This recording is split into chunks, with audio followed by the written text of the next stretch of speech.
Game number 1, Towers of Doom. The loser bracket continues and the Polish team is still trying to make it into the playoffs. RossPierrDoll going up against the Raiders. Yeah, Meta Madness qualifier number 5, everybody. 18 heroes are banned. Banned for the entire qualifier now, and every single hero can only be played one within a series, so we're gonna get some good games. We had Asmodans, we had Nazibos, we had Atanis, we had Suljin, and the trend just continues. Let's see who's gonna be victorious here in game number 1. We're headed, as mentioned, for Towers of Doom. The team's, of course, trying to get into the playoffs. This is the last qualifier. Qualifier number 5 is the last qualifier. Then we're going into the playoffs where the teams will play for $2,000 of prize money.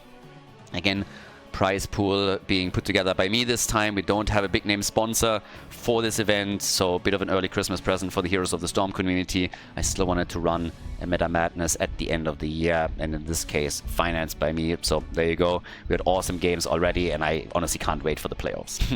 Every qualifier was better than the previous one. This one has already been a blast. The playoffs will be amazing, and I cannot wait. Lot of frontliners being banned for game number 1. We have Mirrodin banned out, Anubarak is getting banned. There's obviously globals that the teams can now rely upon too, or so I wanted to say. And then both get banned out too. Dehaka and Falstad. So yeah, that has put an interesting spin into game number 1 very quickly. So, the Raiders, the favorites in this one, they got first pick. Let's see what they can do with this. I mean, they're actually waiting for a pretty long time, but Nano is locking Chromie in. That doesn't surprise me. We've been talking about this actually a lot. There's 18 heroes banned, and Chromie is still one of Nano's go-to heroes and always was. Even in tournaments where we don't have pre-bans, where we don't have any special rules, he loves to play Chromie. He plays a lot of Hanzo, he plays a lot of Chromie. That's the 2 heroes he's really known for. Obviously, his pool is a lot deeper than that. But that he still is able to get Chromie in a situation like this where we have 18 pre-bans is kind of bonkers.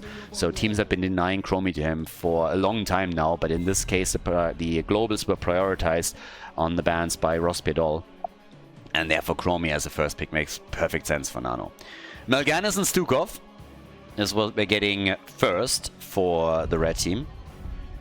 It's kind of fitting, by the way, that they're always playing on the right side in red, because it vibes well with the Polish flag. And in come the Vikings! Yeah, Sven is trying to show off again. Where do they end up this time? On Towers of Doom, not in the bans. I like it. Malfurion gets also picked. And I really like that they picked the Vikings early. So why is that? Because Sven is by now known that he plays Vikings for the team and Samuro. And it's 2 heroes that a lot of teams are trying to not face off against. So we have seen him targeted with bans. And if you wait now for the next ban phase to hit, the chances are pretty good that the Vikings would be banned out. But instead, they are being picked early. So now you can, of course, try and counterplay them a bit. You at least know what you're up against. But time will tell if they have an answer or not. Stitches gets banned. They don't want to have that hook into a root with Chromie following up on it quickly. There's still Varian up on the board on the other hand, so if you really want to go into a sniper comp, Varian is probably going to be a lot more dangerous. But it's also the gap that gets created with a good Stitches hook, so yeah.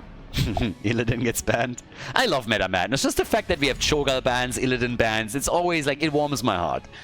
It is reminding me of the days of old, and it's just fun. And again, playoffs is what I'm really here for. Obviously, we have some best of 5s in the qualifiers too. The finals are always a best of 5, but looking towards the playoffs themselves, where we have a majority of the matches are going to be best of 5s. So, yeah. Double pick for the red team. Gul'dan and Zul. Zul to roam between the mid and the top lane. That makes perfect sense already. And then Gul'dan for additional wave clear that we're going to have here. Double pick then again over on the blue team side. It's their final 2 picks, and now they have to finish the 4-man that they want to use. Are they going Varian, yes or no? That's my biggest question right now. If you're really trying to go for a sniper comp, Varian would be a choice. Could even go Greymane if you wanted to. probably gonna aim for another damage dealer, and it's Gia's Tychus. And Johan on Arthas. He likes to play Arthas. We've seen him play Arthas, I want to say, in the last 3 matches that they played. So Arthas is very quickly becoming a go-to for Johan, which makes sense. Again, his Johanna is pre-banned, his Garrosh is pre-banned, so a lot of the other tanks have been banned out here. Arthas is something that they've been playing a lot, particularly with Sundergosa, to apply even more pressure on the structures. And then we get as our final pick Kerrigan. Stage is set. Game number 1, everybody. Towers of Doom here in the losers bracket of Meta Madness qualifier number 5. Raiders against RossPierrDoll. Game number 1. Huntdog on Malfurion. For the blue team, we have Sven on the Vikings, Johan playing Arthas, Gia on Tychus, and we got Nano on Chromie. Over on the right side of the map, their opponents, RossPierrDoll, the Polish team, with Makotzel on Malganis, Balor on Gul'dan, Bronek on Stukov, we got Whitey on Zul, and Ziomek is playing Kerrigan. By the way, can I just say that Bronek as a name kind of sounds awesome? I don't even know if that is a name and he's using his last name or first name or whatever that is, or if this is actually just a nickname, but it just sounds great. It sounds like it sounds manly, it sounds strong, like I don't know, but somehow Bronek, whenever I say that, Bronek, it's just like, yeah, it sounds pretty awesome. So, cool nickname. Makotzel, on the other hand, not so sure about the nickname, not so sure about like dying here, but yeah, either way, if I would have to rate them and their names on a boss level scale, I think Bronek would definitely take the cake here. They are struggling a little bit though. Even Bronek cannot change the fact that they just lost 2 heroes. So yeah, 2 heroes are down. Vikings are starting to control the side lanes. We actually have a Balog build, or at least a start into a Balog build for the blue team. Now, as long as the Vikings are controlling the lanes, that 4-man can be super powerful.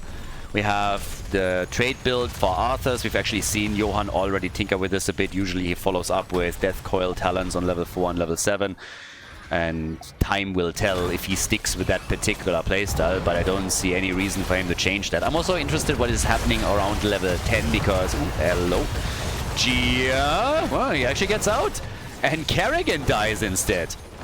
Yeah, Kerrigan is gone, and I suppose they're now taking Bronek out. No! 4 kills to 0. Now the Raiders coming in swinging here. Game number 1, not off to a good start for RossPierrDoll. What was I talking about a second ago? Ah yeah, Arthas. Arthas is level 10. Sundergosa, I actually really like it when he goes for that talent, but the question is always, will he do that in every game, or will he adjust a little bit to the situation that they encounter? So we'll find out soon, TM, how exactly they're going to play this. But particularly in this case right now, the question is, does he have enough survivability without the Army of the Dead, particularly against, you know, heroes like Kerrigan, who is again in trouble. Kerrigan might fall. Yeah, well, actually, she is gonna fall. Trying to get some tower damage in, I suppose, but that's 5 kills to 0 now. And saying that the early game doesn't really go the way of the red team is the understatement of the year, probably. So the Raiders, they are absolutely crushing it right now. I mean, they are murdering them. For the first 2-3 minutes of this game, the Raiders have been going through RossPierrDoll like hot butter through cheese. They've been taken down hero after hero. It's 7 kills to 0 and we're not even at the 3-minute mark, guys. I don't know what else to tell you here. Like, I really don't. 3 minutes in, 7 kills to 0, 1 level lead, and they are just farming them. Crazy. It's like, it's honestly a bit bonkers what we're watching right now. It seems like RossPierrDoll, they went deep into the Polish vodka after they won the last series and are now completely out of it. Totally intoxicated from the victory in the last series. The first losers bracket match that we casted today and just struggling. It's totally nuts. So they're trying for a next kill. Vikings are the only ones that are being killed here. That's all there's to it. 7 on the board for the blue team, so they have the talent advantage now. We have, as expected, Immortal Coil on level 7, Nature's Cure at 2. 2 of the altars have already been claimed, and the third one so far hasn't been locked in yet. They go for Johan, but Arthur survives for now. Vikings are attempting to sneak it. Yeah, one Viking on the channel, and seems like Zul is ready for the interrupt, is able to pull that off. But the longer this fight lasts, and longer... finally a kill. Congratulations. That's a round of applause. Nicely done. Nicely done. Well played. So they are getting something here, and with something I mean at least one kill, so they're not gonna have problem. Well, they're at least getting one kill. They need to build on this a bit more, but we'll see if they can accomplish more as the game continues. At least one altar channel, so they're avoiding to be... you don't want to go full NA on this one. They avoid being North America. No 40-0 in this game at least. So a little bit of resistance now, but it still seems that the map is the Raiders to take. They are just moving from one camp to another. They're taking the opponent's pumpkins away. They are still more than a level ahead, which is of course insanely dangerous. Chromie is coming in, helping them with a potential kill against Mal'Ganis, and he is just getting bullied. Absolutely bullied.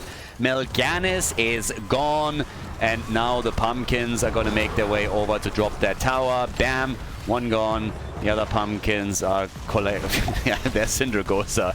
There's level 10. They're not fucking around here. I don't know what else to tell you. They're moving in with kill after kill. That is Gul'dan gone. Stukov trying to get away into the death zone, and they're even following him here and get the kill. Tranquility was popped by Hunter Ox Malfurion to allow them to go this deep and soak up the damage. That's 11 kills to 1 at the 5-minute mark. It's absolutely bonkers. It's really bonkers. They convert the bell tower over. They've just crushed them from start to finish. Honestly, RossPierrDoll doesn't even know what hit him here. They came into the game, they thought they had at least the early game, you know, just to test the waters a little bit, and they just got murdered. They're 2 levels behind. We're 6 minutes into the game. Like, this could be one of the fastest Towers of Doom games ever, or one of the most epic comebacks ever. Just food for thought here. Yeah, you can't start an amazing comeback if you don't fall behind first, so it's all part of the master plan. All part of the master plan. Now that level 10 is in, now they're gonna turn it around. Just you wait. A man can hope. A man can dream. 12 kills to 1. So, yeah, they're speedrunning this. That's at least what it looks like. Up at the top, we have Sven just soaking experience for the team. And yeah, he's getting tons of stuff done for them. Allows them to keep the lead. Probably a very early level 13 talent advantage they should be able to maintain for a long time. Chromie has an ult back up in 10 seconds. So that's... oh my god, they nearly got Barlow there too. Johan got close for a death coil. They could have theoretically dropped Malfurion. What's his face? Gul'dan. But they get Mal'Ganis instead. And it just doesn't stop.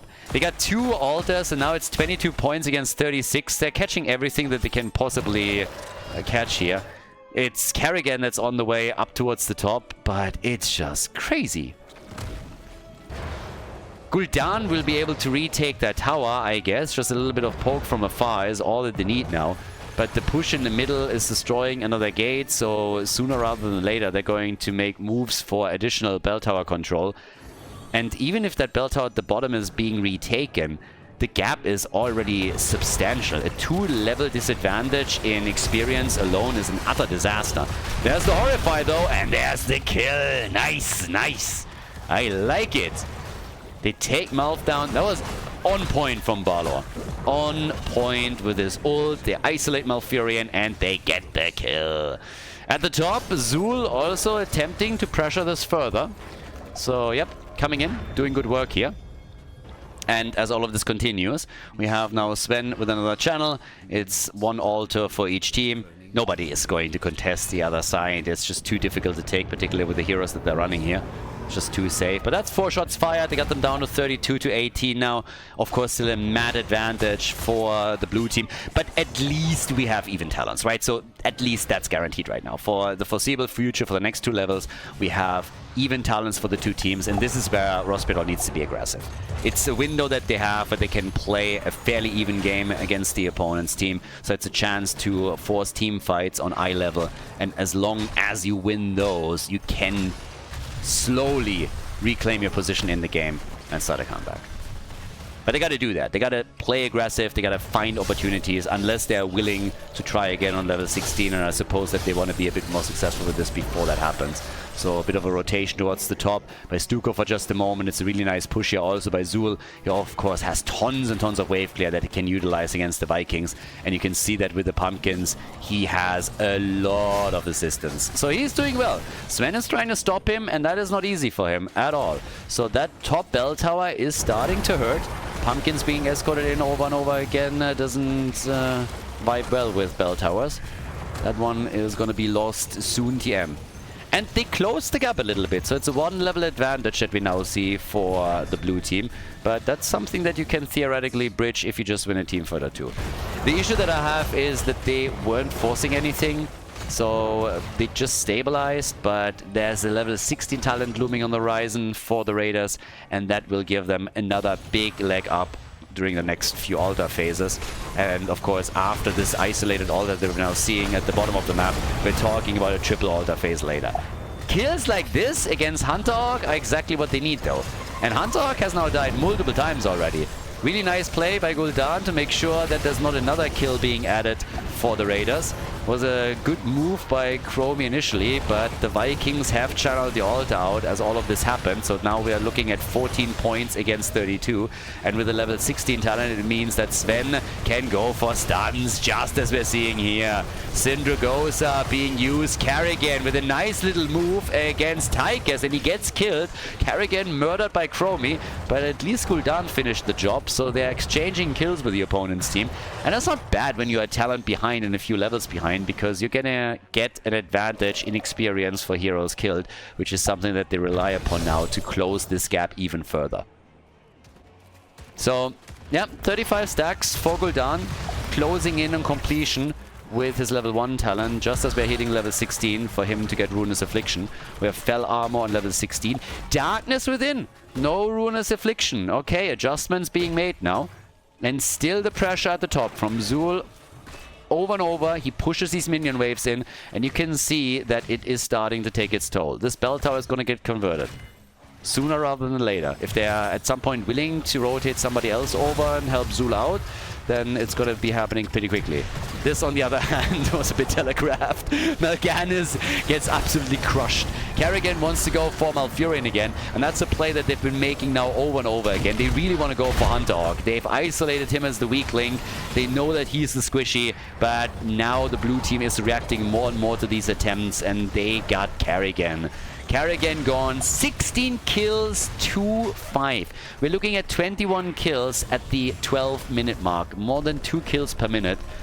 So, yeah, the KPM is pretty high in this game. And now a triple altar, which might... I mean, technically it's not going to end the game. That is actually pretty good timing. Oh, the 4 shots fired from the initial channel just before they were if he hit it a little bit earlier, that would have been amazing. And they don't even get the 5 shots because the blue team took over the bell tower at the bottom right. Good timing from the Raiders' perspective. Very unfortunate for RossPierrDoll, but they might get the kill here. Yeah, and they do. Arthur's gone. Maybe a chance for another altar from the Polish team.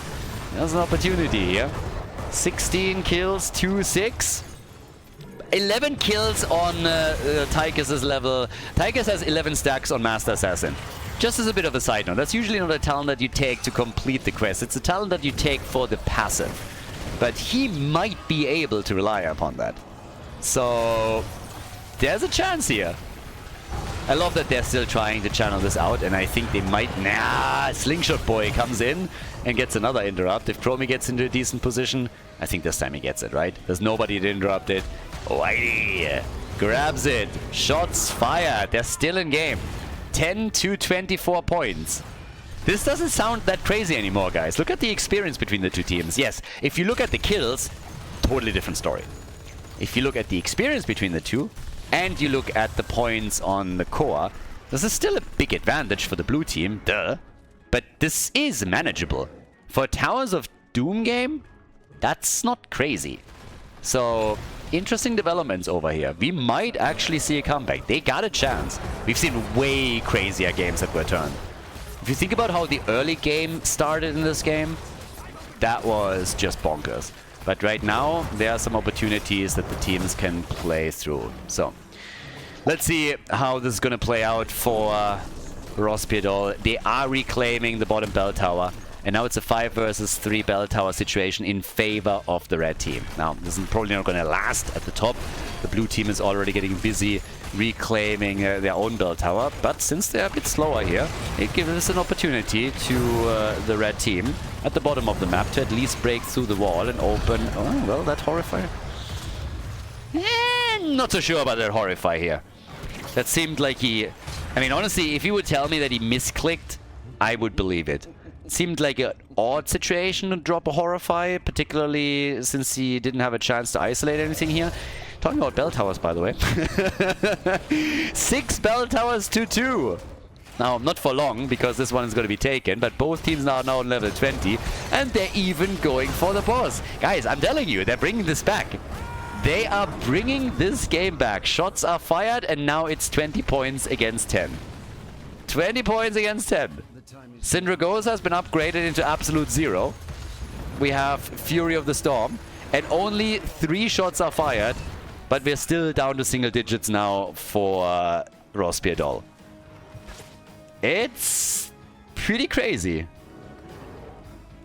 At the top, we got Sven poking away in the middle.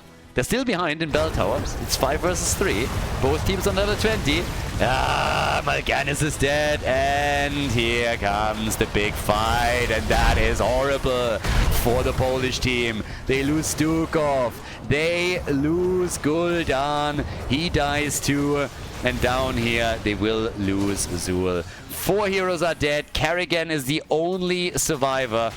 She's the only one to make it, and she even sacrificed herself here. Master Taunt is in, and that's a full 5-man team wipe. It was a good, honestly, it was a nice effort. It was a really nice effort there towards the end. But they know that now it is very likely going to be lights out. There's a double altar coming up. They're down for another 40-50 seconds, most of them. And of course, now bell tower after bell tower will be taken by the Raiders. They wiped the entire team off the map. They have full control over everything here. And that was pretty nuts. Master Assassin is completed. He completed Master Assassin, just as a side note. We have 41,000 damage from Arthas, 44,000 from Tychus, and 54,000 from Chromie. All of them not able to beat Gul'dan though. The top damage dealer in the game plays for the red team, and he's sitting at 55k. Barrage potentially starting up soon, but with Pumpkins now moving through the bottom of the map, with the channel happening in the middle and down at the bottom, this game is over. A lead for the Raiders. After our first map in this best of 3, RossPierrDoll loses Towers of Doom, the first map against the Finland Raiders. GG, and well played. Before we head into game number 2, make sure that you subscribe to the channel if you haven't done it yet, so you don't miss out on any future content here on Khaldor TV. Game number 2, Infernal Shrines. Gotta give some credit to RossPierrDoll for bringing it back in game number 1. Let's face it, they got slaughtered in the early game. Absolutely slaughtered. Brought it back, lost then at the end after the entire team got wiped out, but A for effort. They really believed, they didn't give up, despite the fact that they were so crazily behind. But now we're heading into game number 2, and yes, the Raiders have taken the lead. They are the favorites. They had a fantastic tournament, not only qualifier number 5, but if you're thinking about all the qualifiers thus far, they always went super strong, super hard, and they are now in a position where they've taken the lead. Infernal Shrines is match point number 1, first pick, first ban for RossPierrDoll. And Zeratul is the first one to get banned. Now again, quick reminder, 18 heroes are banned for the entire tournament. And in addition to that, the 10 heroes that were played on the first map cannot be played again. So 28 heroes are out of the pool as we're going into game number 2. So, let's see what they can pull off here. What are they going to be able to do? What can they... well, we get Falstad banned out. Yeah, both globals banned in game number 1 is obviously going to have an impact. If Dehaka is ready... I think Dehaka is going to get banned as well. If he doesn't get banned, he is going to get picked quickly. His AoE is super nice on the Shrine. Side lane control is awesome as well. It would be interesting if the Raiders actually ban the Haka now, because remember what happened in game number 1? It was actually RossPierrDoll that banned both of the globals, so now it could be reversed, that the Raiders are going to do that. Are they though? They could. And they are. Okay, so we have the Haka banned out and Falstad banned out. Mephisto gets taken as a first pick. It's not a bad pick either, because it is a hero that I could have seen for Nano. It would have been surprising in the least to see Nano play Mephisto. He's done it before. It's a good hero for him. Gul'dan has already been taken. We might see his Kalthas again.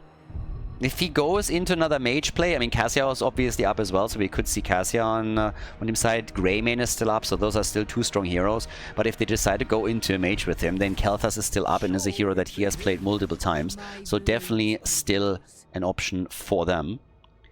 In the meantime, we got Hunter Orc with Deckard Cain, Sonya, spin to win on the Shrine. Also pretty good. I wouldn't put it past the Polish team in particular, though, to get us some crazy picks. Something nasty. And I would welcome it. May and Alexstrasza. Alright. Alexstrasza in the house. Some Dragon Queen transformation on Infernal Shrines. Obviously, Tychus has already been played earlier, so they can't play him again. The Odin Alexstrasza was actually played a lot by the NA teams back in the days of HGC. They really like to go for these transformations. They had a lot of Tacita there as well with Archon, which we haven't really seen a whole lot in this tournament. So we haven't seen a lot of Tacita games. I believe we had one in one of the qualifiers. Not 100% certain, but I feel I remember seeing a Tacita at some point. But yeah, either way. We have Stitches banned out again. They just don't like going up against Stitches. Not at all. And what is the blue team now going to take? Leo and Nano, come on. What are we getting? Is it going to be Kalthas? Or are we going a bit more standard with Greymane and some others still around here? I'm actually surprised that nobody has taken Greymane yet. Well, Jaina. I'm here to help. Fair enough. Not bad either, particularly if you can slow them with Deckard Cain, if you can get them into a good entomb with Leoric. He could swing for the fences, slow them down too, and then get Jaina into the mix. Also interesting, Johan is currently the one that plays Leo. Now obviously he can swap, but they could decide to play Leo as a main tank. If they do that, then Nano would likely play another melee. I don't think they would play Leo Sonya and don't add another melee with Leo being a main tank. Gazlo! Give him the clamps! Our first Gazlord in the qualifiers, and we get Jimmy! Okay. That just got spicy. Love it. Absolutely love it. That's awesome. That's good stuff. Infernal Shrines, everybody. Final pick for map number 2, the first match point for the Raiders. And we get, for Nano, Artanis. Alright, there's our third melee. Leo main tank, Artanis and Sonya to assist him a little bit. And they have to go up against the Gazlord. Game number 2. Let's go. The Raiders against RossPierrDoll. Sven for the blue team with Sonya. Nano on Artanis, Gia on Jaina, Huntok on the Haka, and Johan is playing a Leoric. To the right side of the map, RossPierrDoll with Makotzel on May, Barlow on Reyna, Ziomek is playing Mephisto, Bronick is playing Alexstrasza, and Whitey is answering the question, how low can you go? Gazlo! Alright, that one was horrible, but still. Someone had to do it. You know you were thinking about it, you're just salty that I just had the balls, to say it. But yeah. Okay, so, level 1, ace in the hole, and we get the clamps. The big game hunter is in the house, and let's see who's gonna hunt first. Gazlo is in the game. We don't get stacking for Jimmy, but we have some slows, and he's gonna build up on that. So, in the middle of the map, already starting to laser it up a little bit. And Yeah, I'm actually curious. I'm really curious to see what they can do with Khaldor. I did not expect that we would see him in game number 2. Again, I'm always looking towards game number 3 in these best-of-3 matches, even with 18 heroes banned out. This is where things usually get really interesting. Once that you're hitting best-of-5s, obviously, it becomes even more crazy. But it should get pretty cool here. With Nano now also on Atanas, we're getting him a bit more often, which obviously makes sense. Side laners are getting more scarce with every single game now, and with every single ban that is coming in. We have Amateur Opponent on level 1, and Khaldor up at the top. He's a fun one. I like Khaldor. There's obviously a lot of really cool... I mean, technically you can go for a lot of wombo combos and they can be epic. The problem is just simply that the risk-reward ratio is really garbage when you're talking about that. There's too much that can go wrong and then you sacrifice multiple cooldowns. So normally it doesn't really happen. Teams are going down to the bottom of the map now in an attempt to take some of the camps here. The red team has already taken one, so they're hoping to follow up with number 2. Leo, Johan, he's dead. So yeah, that's kill number 1, and Nano isn't looking too healthy either. He's trying to get away too, but Trash Tannis gets trashed once more, and that is level 4 for RossPierrDoll. Blue team is starting to fall behind a bit, as RossPierrDoll is hoping to force game number 3, because keep in mind, they need to win 2 maps now in a row if they want to make it to the next round. And it's a lot more important to them to win that than for the Raiders. What's on the line for the Raiders at the... Oh, Khaldor is gone. Yep. Rest in pieces. So, for the Raiders, it pretty much is important because what they still hope to do is hit number 1 in the leaderboard. They want to have the top seed heading into the playoffs. They've already qualified. No matter what happens here, the Raiders are in. They made it. RossPierrDoll, on the other hand, could get a bit tricky for them. So every single round that you can win, every single round that you can conquer will give you additional points for the leaderboard and increase your chances to actually make it into the playoffs. So it's fairly important to them. Even if they lose here, they might have a shot, but with another victory, it would definitely increase their chances significantly. So, as is, they have been off to a good start. They lost Khaldor after that, but now it comes down to the first objective, and of course with that, we could see the Dragon Queen being used, and we'll also see Khaldor possibly set up a bit. At the top, the teams, as usual, are pushing their Shaman camps in, get some damage done, but yeah, hits are coming. They're starting to take over on the objective, and the towers are slowly being set up here too. Battle Rage for Sonya. Both teams with level 7, and Leorki is again activating his trade. Alright, so Leoric is gone, and instead of going for the objective, they're just going for structure damage. Basically, the Raiders are saying, okay, what are we going to do with the first Punisher if we win it? Well, we're going to take down a wall, and maybe if we're really lucky, we're going to damage a fort. How about we do that by just not going for the objective and instead just attacking a lane? And they already succeeded. So if the red team is now able to claim the first Punisher, they need to make sure that they're at least getting as much damage done as the Raiders just did at the top lane. And they might be able to pull that off, but time will tell. It's 3 kills to 1, good for them. And now the push already coming through the mid lane. But that fort at the top has been reduced to 50% of its HP. So how much can they really do here? I don't think they're going to be able to do that much damage. So for the Raiders, this is technically already a halfway decent trade. And now they come in again. Punisher's already gone. Good defense. Can they get a kill? Nah, Leo's still alive. And they are still trying to push through that middle. With the Dragon Queen not being utilized on the actual shrine, they can use it in the fight, and Leo is dead again. Now, to be fair to Johan here for just a moment, obviously him dying 3 times already hurts them quite a bit, but also he is supposed to be the one to draw the attention of the red team and draw as many cooldowns as he possibly can, and if they can trade his life for someone else, it's always a win in the long run, and they are getting 2 kills. So yes, this fort in the middle has taken a lot of damage, but now they're losing Alexstrasza and Mei. Sonya is, by the way, not even here as Jimmy joins the dead ones and dies, because Sonya's at the top taking a fort down. So there's a level lead, level 10, and now 4 kills to 4 as the Raiders are catching up in kills, are taking down a fort, and are just generally pulling ahead in the game. Gazlo has gone for overload. We have Jimmy, as usual, with the unstable compound. And you look over to Leo, and in this Leo main tank combo that they're playing, he goes, as so often, into the March of the Black King. So, March is in. And this is probably the only situation in which I'm not going to make fun of you for picking March. But, yeah, in a spot like this, on Infernal Shrines, you can march it up a little bit. That's fine.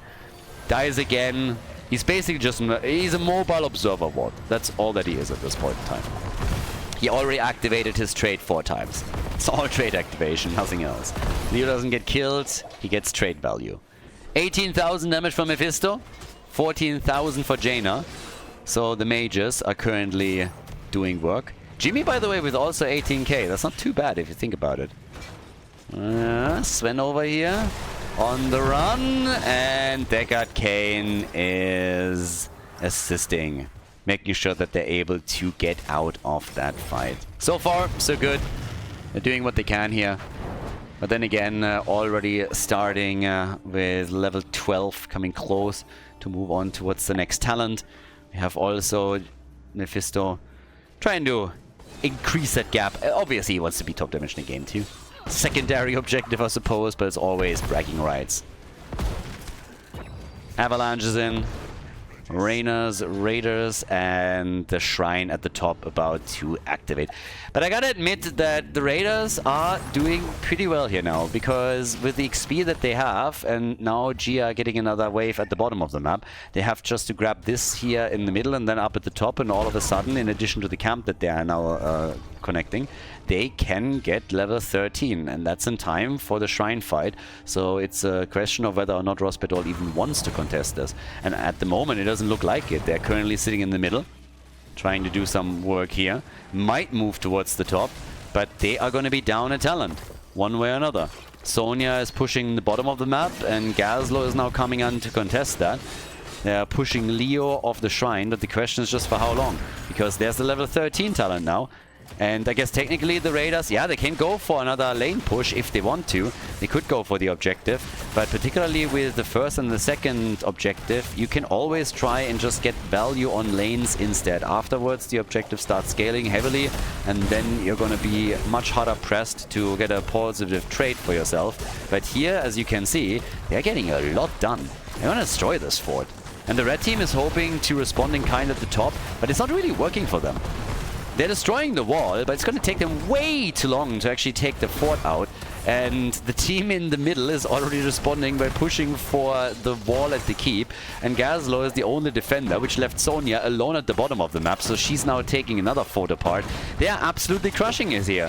They are winning this one massively. Of course they're going to lose the Punisher, but who gives a shit? They're not going to care about the Punisher at all, because what they are doing is way more impactful.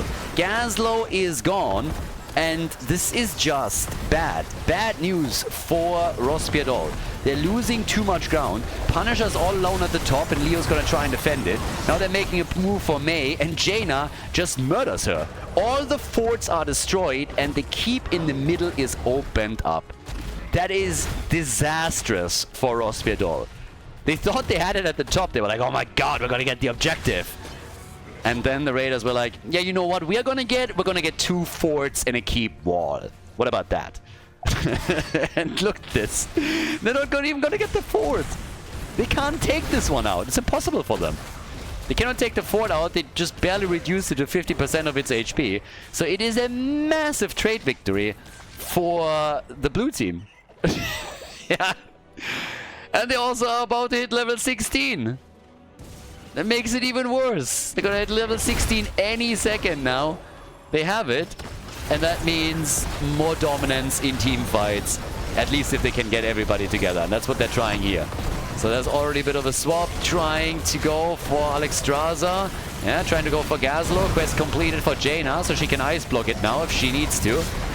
Go for Atanis, but Mei is already dead. And Alexstrasza will follow. Alexstrasza is gone. Mephisto is gone. Jimmy is definitely going to die over here. And they're going for the 5-man team wipe. As the entire team of RossPierrDoll is again murdered. And this will be keep number 1. Absolutely. There's no stopping this. The pain train is coming, baby. And it's coming straight for the mid lane key. Do they go for core? I don't think so. Death timers are a little bit too low. But they don't have to. It would be a big risk going for core here. It's not a risk to just simply rely on that 3-level advantage and crush another wall at the top and play a slow and efficient game in an attempt to get to the next round. I mean, you have to keep in mind, the Raiders want to go to the grand final here. They want to get a rematch. So, yeah, right now, bottom of the map, that's where we're getting Sonya with additional pressure. Another tower is going to fall down here. Structurally, they have taken such a big lead. RossPierrDoll is in dire straits now. This is going to be rough. One of their players is probably already on the way to the pharmacy, getting themselves some aloe vera to apply to all of these burns that are getting in this game. Because the Raiders then take no prisoners. Absolutely none. So, as is, 11 kills to 5. Now they're even trying to invade the camp and steal the shamans. Yep, they are going to do it. A little bit of resistance. They're actually fighting this without level 16 talent. Trying to rely on the avalanche instead, but well, spoiler alert, that's not going to happen. If they get out of this without losing a hero, that would be considered a win, I suppose. And they are going to lose Gaslow. And they lost the camp, of course. And now even May might fall again. Is able to slide out. Good for her. I got close. Too close for comfort. Shrine activating in the middle of the map, meaning it's going to go straight for core. They can always try and deviate it away, bait it towards the top or the middle, if it actually ends up in the hands of the Raiders, but yeah. This is one of the few opportunities where RossPierrDoll is going to be able to fight, actually. Because they have level 16 now. So they can come in with level 16 talents and try and fight back. So yeah, good news for them. Sven is taking care of another camp. It's catapult pressure at the top already that they will be able to rely upon, and then the camp too. So everything is set up for the blue team. And just look at the experience lead that they have. They still maintain that 3-level advantage, but more important, they're getting very close to level 20. So if they can push with objective and a level 20 advantage, it's going to be a nightmare.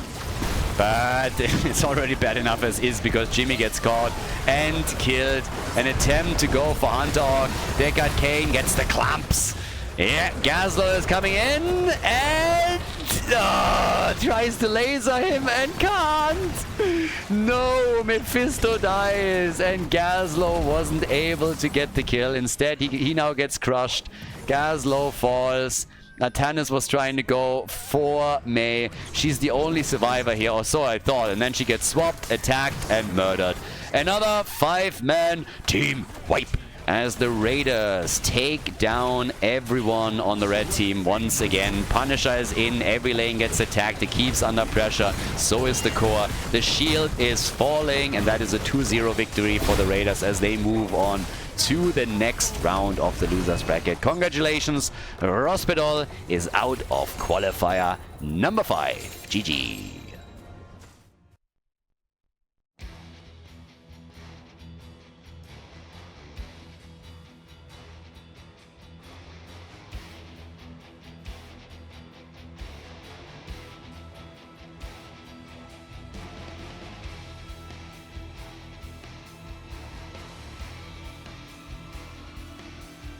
Thank you everybody for watching the video today. I hope that you enjoyed the show and the commentary. And keep in mind that the spoiler protection that is going to run for the rest of the video is made possible by all the support on patreon.com. So guys, if you want to support my work, if you want to help me start new projects and keep the spoiler protection in place, please consider heading over to patreon.com/Khaldor. There's also a link in the YouTube description, and check that out. Thanks in advance, and see you guys next time with more esports coverage here on Khaldor TV. Have a great day.